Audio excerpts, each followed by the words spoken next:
Hi guys! Basta I'm massaging my face. Ang dami nangyari, no? ang, da- ang dami nangyari. Hindi ko alam kung pumayat ako, tumaba. Basta kayo. Tawag dito. Tagal ko nang hindi nag-video.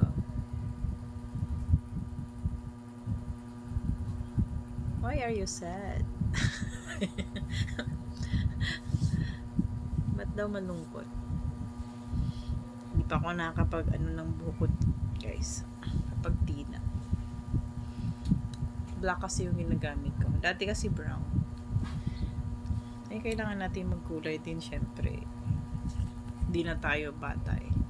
Matanda na tayo. Natural lang yan.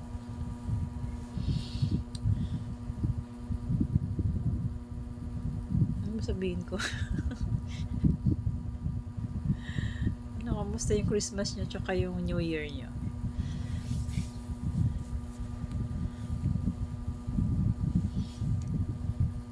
After kong kumain kasi ng lunch. So ito yung iinumin ko mamaya. Yung iba, chewable yung ginagamit. Pero binigay sa akin ng doktor yung liquid na Gaviston. First time. Grabe na pag nagkakaedad na, dami ng nararamdaman. Ayoko lang i-mention yung mga other health issues ko. Baka ayoko nang mag-isip. So ayun, nangyari sa akin last time. Siguro nasabi na ano ko na sa comments, nasabi ko na, na-explain ko na lahat. So yun na lang, nagpapagaling na lang ako. And kailangan kong bumawi. Kasi dati, hinahayaan ko lang yung tiyan ko na kahit na walang laman ng tiyan, makain ng kung ano-ano, maasim, maanghang, which is hindi maganda. Kasi nga, iniwasan ko yung lumala yung other issues ko sa health. Yung pala, madadagdagan pa. So,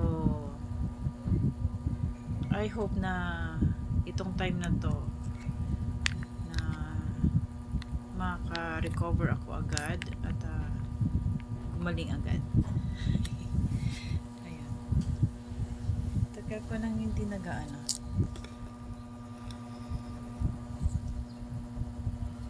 So,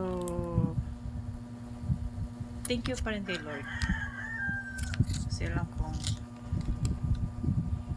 hindi niya ako pinapabayaan. And laban lang tayo guys.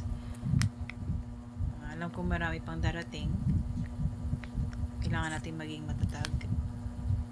At madami pang mangyayari sa buhay.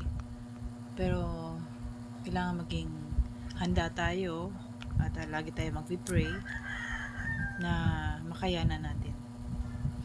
And sa buhay kasi kailangan mo rin lumaban, maging matatag, magtiwala sa Panginoon sa lahat ng mga nangyayari na minsan hindi mo maintindihan.